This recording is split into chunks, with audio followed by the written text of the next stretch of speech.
Buenos días a todos, buenos días a todos en la red. Vamos a presentar hoy 8 de marzo un caso desde la Universidad de Colorado, del Departamento de Anatomía Patológica con el doctor Francisco La Rosa. La conferencia es parte de una serie de eventos científicos que estamos realizando en colaboración con la Asociación Iberoamericana de Telesalud y Telemedicina. Adelante, doctor La Rosa. Muchas gracias, doctor Ugalde. Con mucho gusto, siempre tratando de hacer estas reuniones cuasi informales cada semana, en la cual invitamos también a todos los colegas patólogos de Iberoamérica a que nos acompañen a estas presentaciones y también participar en las discusiones que vamos a tener.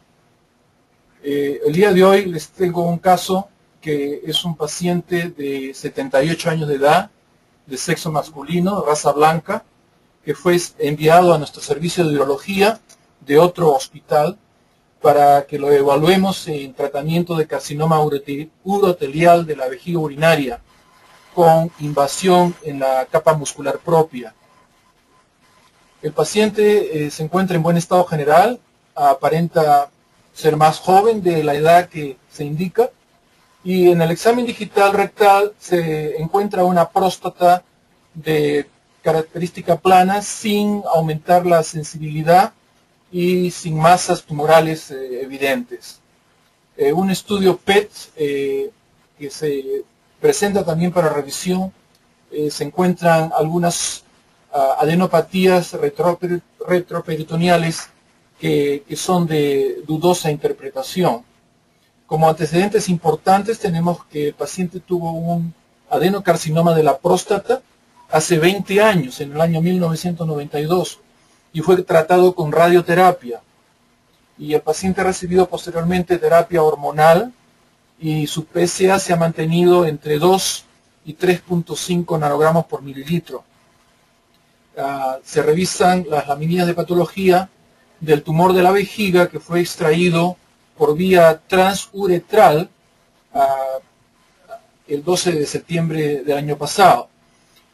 Simplemente para hacer una especie de interpretación de este caso, es un caso relativamente típico, no muy común, pero en lo que se refiere a presentación, es un paciente de edad más o menos avanzada, pero que todavía se mantiene en buen estado de salud y condición física, y que tiene el antecedente de cáncer de próstata tratado con radioterapia. Y muchos casos que hemos tenido ya de carcinomas de las vías urinarias secundarios a este tratamiento de radioterapia. Y no solamente para cáncer de próstata, sino para cáncer de colon o para cualquier otro cáncer en que se haya tenido que hacer irradiación de la pelvis. En la impresión diagnóstica entonces es un paciente con un carcinoma urotelial de la vejiga en base al diagnóstico patológico que se ha hecho en el hospital, fuera de nuestro hospital, y que tiene invasión en la capa muscular con historia, como mencioné antes, de tratamiento de un carcinoma de próstata hace 20 años con radioterapia. La histología que se encuentra en la revisión que hacemos es unos fragmentos de mucosa de la vejiga con esas zonas que tiene recubrimiento urotelial y donde se encuentra un tumor sólido que está invadiendo desde la mucosa hasta las capas más profundas de la lámina propia y dudoso en lo que se refiere a infiltración de la muscularis, como voy a mostrarles en las próximas láminas. Yendo un poco más en detalle a la descripción de este tumor, es un tumor epitelial pobremente diferenciado, donde no hay representación de glándulas. Las células están agregadas en pequeños grupos redondeados como racimos, pero definitivamente no hay lumen que pueda identificarse como para clasificarlas como adenocarcinoma. Aparte de esto, existe un incremento en el radio núcleo citoplasmático. Las células tienen un núcleo redondo bastante grande, con múltiples nucleolos y con áreas de una fina condensación de la cromatina. Y en algunas zonas se pueden ver unas figuras mitóticas. En la parte de la lámina donde se encuentra la zona muscular, se ven los paquetes musculares de músculo liso, y en medio de este paquete muscular hay este material amorfo, posiblemente de tipo celular, pero con bastante necrosis, y que es difícil de evidenciar células viables definitivamente. Posiblemente hay también un componente inflamatorio. Acá en mayor aproximación podemos ver que hay también este material sucio, que se podría llamar, con bastante restos celulares, pero no existe una buena definición o identificación de material celular viable. Esta en otra zona donde hay un poco de tejido graso aquí, y de nuevo estas zonas con tinción azul que sugieren la presencia de material nuclear de DNA, pero no definitiva diferenciación celular, como vuelvo a repetir.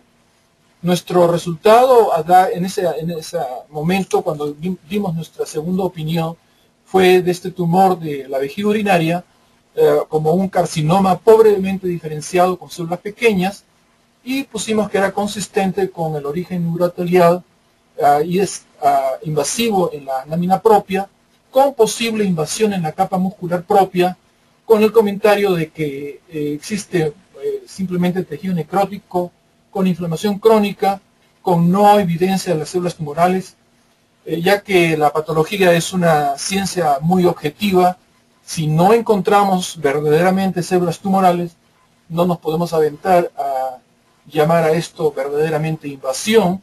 Entonces podemos simplemente el posible invasión, y hemos solicitado también en esa oportunidad los bloques de parafina para poder hacer coloraciones especiales. Entonces recibimos los tacos de parafina y se hacen las tinciones, y por una cosa de protocolo, en estos casos siempre de carcinomas de las vías urinarias que son pobremente diferenciados, estamos obligados a hacer una diferenciación con un posible carcinoma de tipo prostático. Para eso se hizo una tinción de PSA. Debido a que el tumor tenía un fenotipo de células pequeñas, hicimos también unas coloraciones de marcadores neuroendocrinos como la sinaptofisina, la cromogranina y el antígeno CD56. Y además hicimos el antígeno P63, que nos sirve también para la identificación de un carcinoma ureterial, que era nuestro diagnóstico original. A pesar de que este paciente había tenido un cáncer de próstata hace 20 años y a que su PSA completamente no se había neutralizado o ido a los valores que se espera en casos de recurrencia, perdón, en el caso de tratamiento completo, los valores, como recuerdan ustedes, de la PSA estaban más o menos entre 2 y 3.5. Entonces, como este paciente no tuvo una prostatectomía, se interpreta que más o menos estos valores basales de PSA se deban a la persistencia de la próstata, y no se sabe muy bien si es que exista también una presencia de la enfermedad todavía. A nuestra sorpresa, como ven ustedes acá, esta es la imagen del tumor teñido con el antígeno PSA, y que muestra pues que las células, la mayoría de ellas, son positivas a PSA. En este momento, como es una expresión muy típica americana, decimos ups, y nos forzamos a, antes de nada, les quiero también mostrar que la sinaptofisina fue también positiva, bastante positiva en el citoplasma de estas células, confirmando un origen de fenotipo neuroendocrino. Entonces, el resultado de nuestra exploración tintorial nos muestra que el tumor es positivo a la PSA, sinaptofisina, y también en forma focal bastante representativo también con el antígeno CD56, comprobando pues su origen prostático y su naturaleza neuroendocrina. La cromogranina fue negativa, cosa que no es tampoco de llamar la atención, porque muchos tumores con fenotipo neuroendocrino, basta que tengan uno solo de los componentes de marcadores tumorales de tipo neuroendocrino como para poderlo confirmar de ese tipo, de ese fenotipo, y en correlación también con la morfología, a la histología de células pequeñas. El antígeno P63, por supuesto, era negativo, o sea que eso descartaba pues que se tratara de un origen ureoteliado. Entonces tenemos que emitir un nuevo reporte de patología, rectificando nuestro diagnóstico original, y en este caso decimos que es un adenocarcinoma de la próstata con diferenciación neuroendocrina y ya con invasión de la capa muscular. Quisiera mencionar también de que cuando hicimos las coloraciones de PSA y de sinaptofisina, a pesar de que las zonas que mencioné antes en la capa muscular no había buena identificación de células, las extinciones por PSA y sinaptofisina mostraron una fuerte reactividad en la parte muscular, e inclusive permitió ver el contorno de células necróticas, pero positivas, que todavía mantenían su antigenicidad en la zona de la capa muscular. Por eso en este momento ya con confianza mencionamos que la capa muscular también tenía invasión. Y nuestro comentario es de que, basados en la pobre diferenciación de ese tumor y la historia de adenocarcinoma prostático, se realizaron estas coloraciones, las secciones mostraron positividad a los antígenos que he mencionado, y la presencia de estas células malignas en la capa muscular propia. Todo esto es pues consistente con un origen prostático, con no evidencia de un carcinoma ureterial en las secciones que se han examinado. El paciente, después de esto, ha recibido un tratamiento con quimioterapia, y se hizo hace unas semanas una nueva biopsia de vejiga en la zona donde se había visto el tumor, pero esta biopsia también fue hecha en el hospital de referencia. Como nosotros somos una institución de referencia, muchos hospitales nos mandan sus pacientes para un seguimiento o para asesoramiento en el caso de quimioterapia. En este caso, la nueva biopsia fue hecha en ese hospital también, y nos mandan también las biopsias para poderla corroborar en una segunda opinión, y en la cual el patólogo de el otro hospital menciona que no hay evidencia de carcinoma. Cuando examinamos estas láminas, vemos que en la zona de la muscularis propia o de la muscular propia se encuentran estos nichos con este tipo de células. Una de ellas está acá representada, que estoy resaltando con el puntero, y es bastante atípica, y que la consideramos sospechosa de malignidad, junto con posiblemente infiltración de inflamación crónica, bastantes eosinófilos, y un material también, como lo vuelvo a repetir, de este tipo de material sucio, que aparentemente pueden ser también células necróticas. Acá tenemos otra, se ve más claro este aspecto, donde hay posiblemente células de morfología típica que no corresponde a la morfología normal de la capa muscular y que se parecen mucho a las células que originalmente vimos, pero en mucho mayor cantidad en la biopsia original del tumor. La cantidad es menor porque el paciente ha sido tratado con quimioterapia y nuestro diagnóstico en este momento, esta fue una muestra que se tomó en el trígono de la vejiga urinaria, muestra pues pequeños grupos de células atípicas en la capa muscular, sospechosos, pero no definitivos para diagnóstico de carcinoma, y hemos solicitado en este momento los bloques de parafina para hacer tinciones especiales, las cuales todavía no tenemos a la mano, pero yo creo que este caso es bastante ilustrativo cuando tenemos que manejar este tipo de tumores con pobre diferenciación, especialmente células pequeñas, en que es necesario hacer siempre una diferenciación entre un origen prostático y un origen urotelial. Nuestro diagnóstico original y el diagnóstico original del otro hospital donde hicieron la primera evaluación, tuvieron el bias, podríamos decir, o la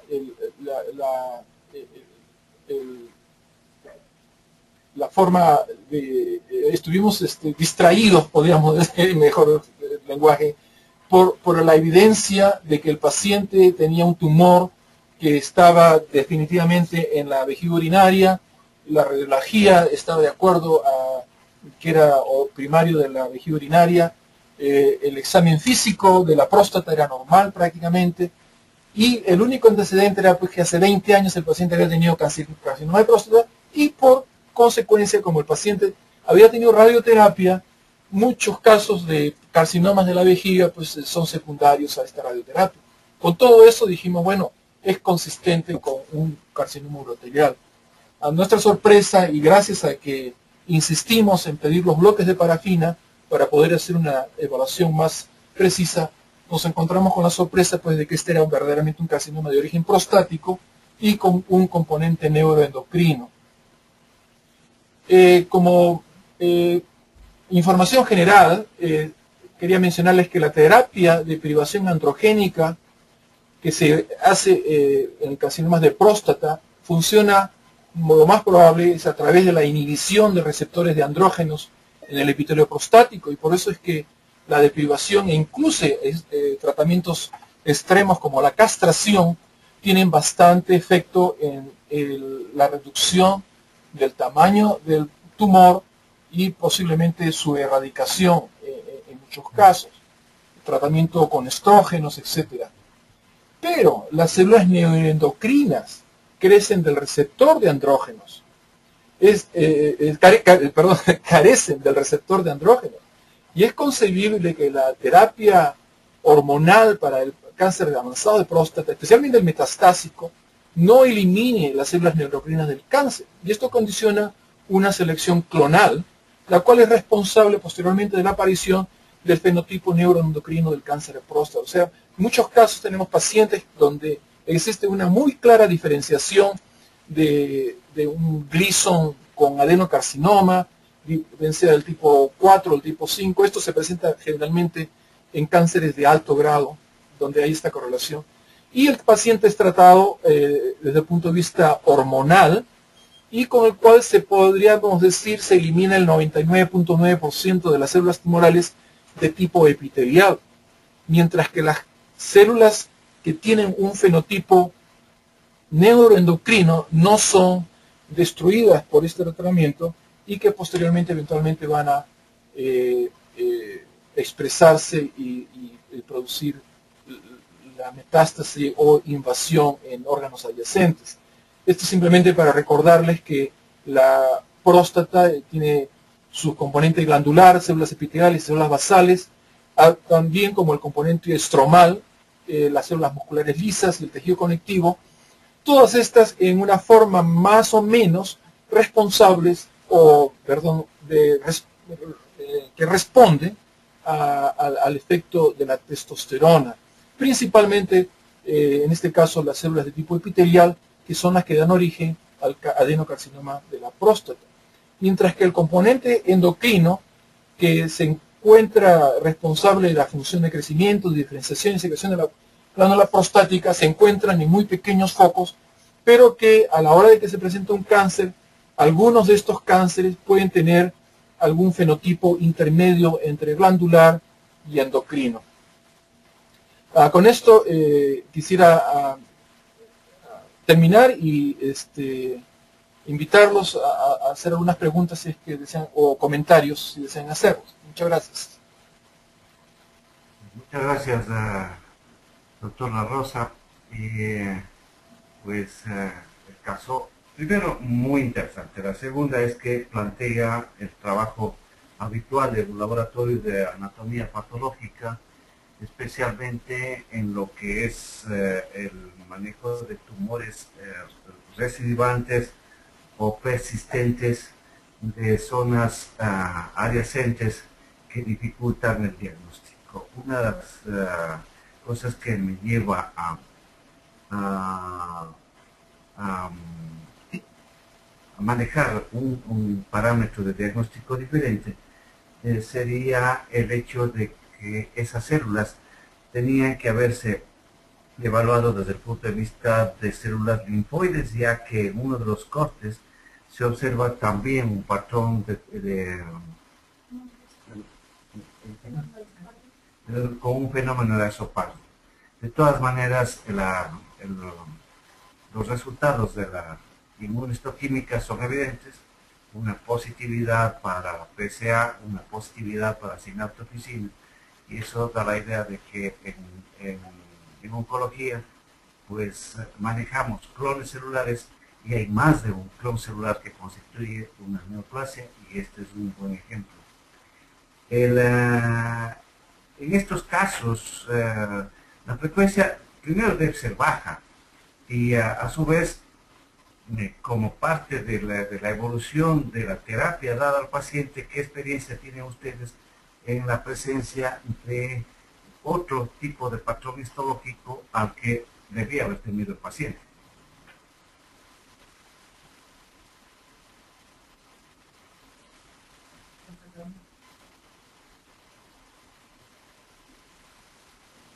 En relación al cáncer de próstata, posiblemente. Yo, en primer lugar, quisiera mencionar de que muy buena la observación que usted ha hecho en lo que se refiere a hacer una identificación un poco más general, y a veces comenzamos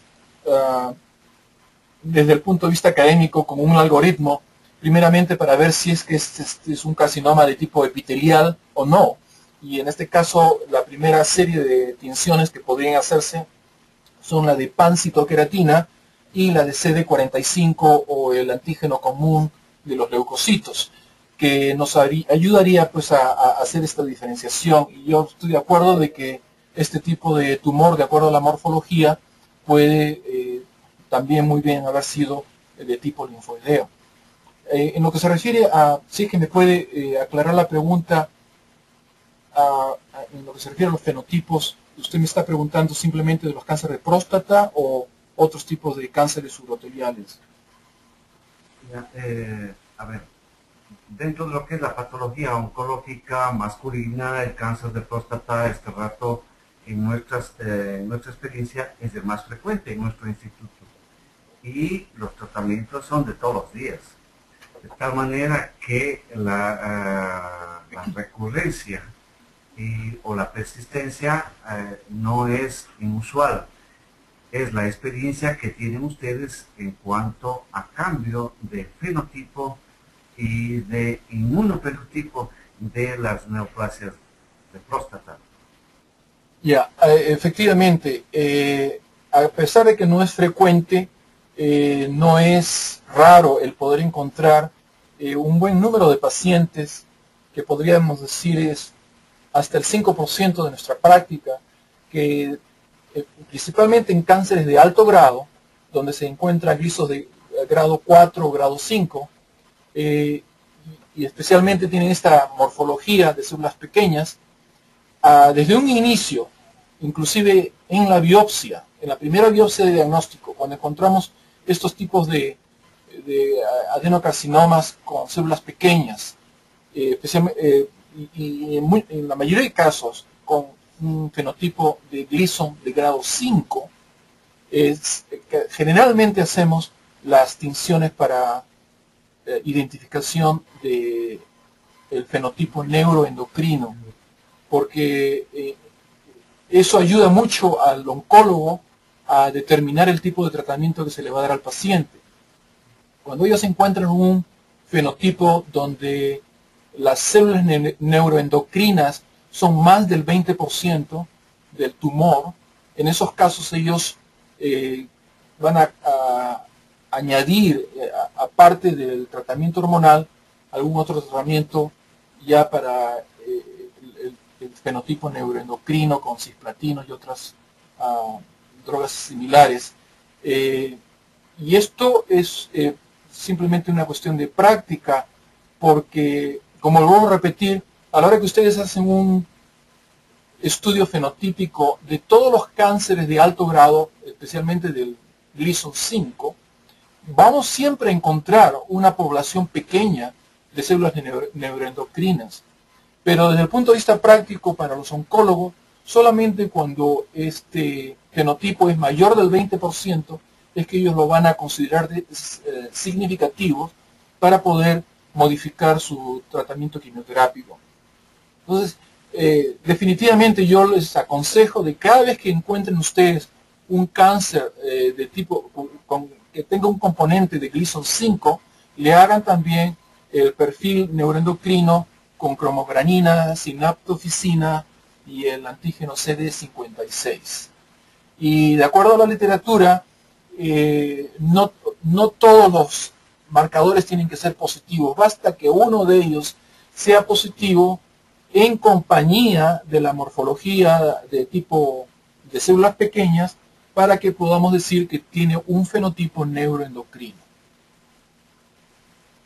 Muy bien, gracias.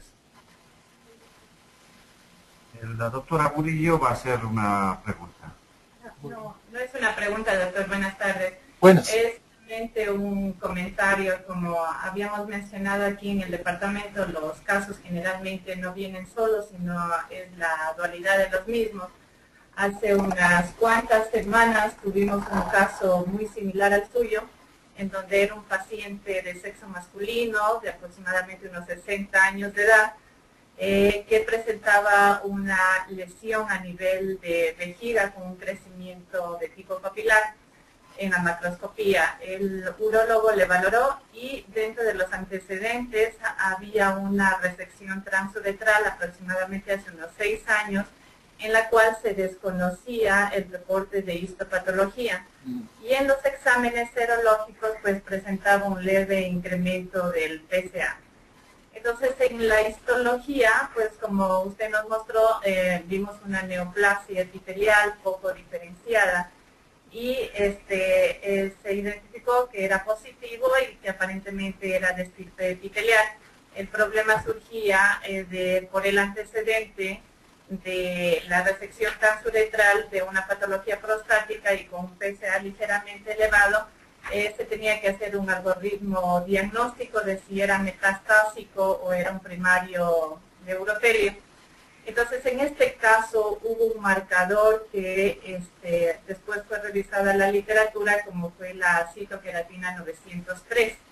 Este es un marcador que tiene una alta sensibilidad y especificidad para urotelio.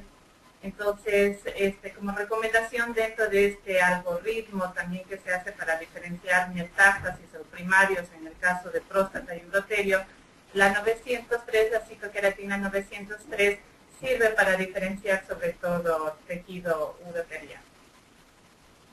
Ese era el comentario.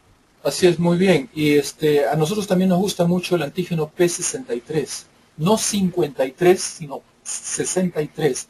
Que es bastante específico para el urotelio, que no se encuentra en los carcinomas de origen prostático. También hacer la observación de que hay que tener mucho cuidado cuando se encuentran neoplasias en el pene, porque el antígeno P63 se encuentra positivo en el tejido escamoso, tanto de la uretra terminal como de la piel del pene. Entonces, el otro día hemos tenido también un caso interesante donde había una induración peneal con ninguna evidencia de tumor en la vejiga, pero tampoco evidencia de tumor en la piel del pene, simplemente existía esta induración. Y hemos llegado a ver que el antígeno P63 era positivo, pero en este caso no nos ayudaba mucho a la diferenciación porque también podría ser un carcinoma de tipo escamoso pobremente diferenciado. O sea que todavía estamos estudiando, vamos a hacer un antígeno de el papiloma humano, del virus papiloma humano, para ver si es que se correlaciona más con un carcinoma escamoso contra uno epitelial, urotelial. O sea que en el caso del P63 es bastante útil. Lo he usado generalmente en metástasis. Hemos tenido algunos casos donde no se tenía a ciencia cierta cuál era el origen del tumor. Un caso que creo que los mencioné en una conferencia anterior, de una metástasis que fue interpretada como carcinoma de páncreas, de origen de páncreas, y cuando le hicimos el antígeno P63 salió positivo, lo que nos orientó a bien sea un esquamous carcinoma o uno urotelial, y al final el paciente tuvo un carcinoma de tipo urotelial que cuando le hicieron la exploración endoscópica pudieron encontrar el tumor ahí. Como lo repetí ya, hay una serie de antígenos, en general tenemos que tener este grupo de marcadores tumorales para poder hacer este tipo de diferenciación, y la citoqueratina de alto peso molecular parte de ellas, junto con el P63 y la citoqueratina 20 también podemos usarla, aunque no es siempre positiva, para poder hacer la diferenciación. Gracias. ¿Van a hacer alguna pregunta? Marcia Patiño también está con nosotros y la invitamos a que haga alguna pregunta, si que tiene micrófono para poderlo hacer.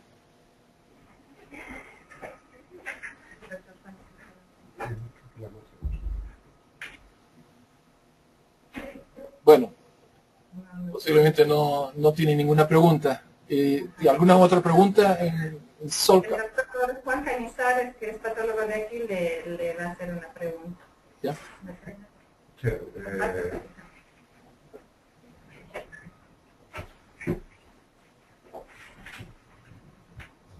Hola Rosa, buenas tardes.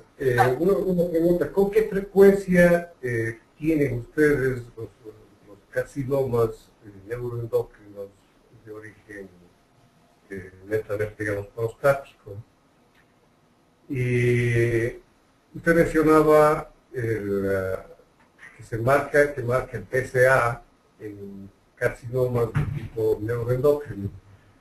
¿Cuál sería la explicación? Como comentaba la doctora Murillo hace un momento, tuvimos un caso similar hace poco tiempo, un paciente que tenía un adenocarcinoma de próstata con invasión hacia vejiga. Entonces, concretando las dos preguntas, sería ¿cuál es la frecuencia con la que ustedes ven allá los carcinomas neuroendocrinos de próstata? Y la segunda, ¿cuál es la razón por la cual en estos carcinomas neuroendocrinos marca también el PSA? Muy bien, sí. Más o menos en algún momento de la evolución de un cáncer de próstata, vamos a ver que existe una diferenciación neuroendocrina por el mecanismo que expliqué anteriormente de una selección clonal, debido a que las células neuroendocrinas neoplásicas no son susceptibles a la terapia hormonal. Y en principio, también, como mencioné, la mayoría de carcinomas de origen prostático de alto grado, especialmente de Gleason 5, van a tener mayor o menor proporción un componente neuroendocrino. O sea que si usted le hace coloración para antígenos neuroendocrinos a todos los Gleason 5, vamos a encontrar que la mayoría de ellos van a tener algún componente neuroendocrino. Desde el punto de vista clínico, como vuelvo a repetir, nos interesa aquellos que tienen un componente neuroendocrino de más del 20%, porque son esos los que eventualmente pueden, después de la terapia hormonal, producir este tipo de selección clonal y eventualmente vamos a tener metástasis puramente de fenotipo neuroendocrino. Yo diría de que comparando en general todos los pacientes que hemos visto a cualquier momento de su evolución dentro del cáncer, más o menos un 10% de esos pacientes van a tener un componente neuroendocrino de importancia clínica. No necesariamente el momento del diagnóstico, porque el momento del diagnóstico puede ser simplemente de fenotipo glandular, sino me estoy refiriendo ya dentro de la evolución y si es que han habido diseminación, especialmente fuera de la próstata. El tratamiento, entonces, y es responsabilidad del patólogo, el poderle proporcionar al oncólogo este tipo de información en los cánceres de alto grado para que pueda él determinar si se aplica terapia complementaria o no. Muchas gracias, doctor Veloso. Marcia Patiño nos está acompañando en este momento y la invitamos a hacer alguna pregunta.